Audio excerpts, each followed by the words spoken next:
अस्सलाम वालेकुम नाज़रीन, मैं हूँ अब्दुल अज़ीम। 7H न्यूज़ में आपका इस्तकबाल है। UPHC सामिया बाज़ार की जानिब से हेल्थ कैंप का इनाक़ाद गौलीगोड़ा सेंट्रल गुरुद्वारे में किया गया। इस मौके पर BJP के कॉरपोरेटर शंकर यादव भी मौजूद थे। पेश है इस मामले पर हमारे नुमाइंदे राहुल की ये रिपोर्ट। इनके सदारत में जो मेडिकल कैंप गौलीगोड़ा सेंट्रल गुरुद्वारे में जो हो रहा है, आज ये मेडिकल कैंप की वजह से हमारे बस्ती के कुछ गरीब बुजुर्ग लोगों को थोड़ा सहायता हो रही है।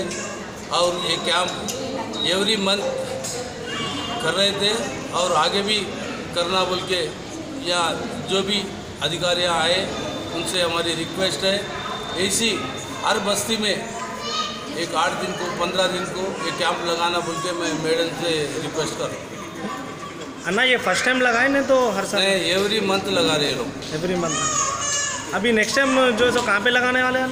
Next month Shivaji community hall में लगाएंगे। हाँ। उसके बाद में संजय नगर में लगाएंगे। उसके बाद फिर मोरम बस्ती में, बहरहाल हमारे डिवीज़न में एवरी मंथ एक स्लम में लगाएंगे।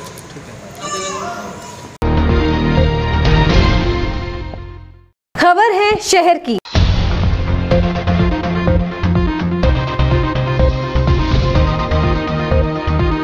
खबर है गाँव की।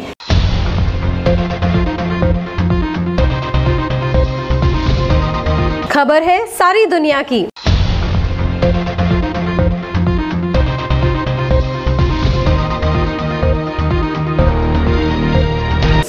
न्यूज़ पसंद आए तो लाइक कीजिए, शेयर कीजिए और सब्सक्राइब करना ना भूलें। 7H न्यूज़, आपकी आवाज़।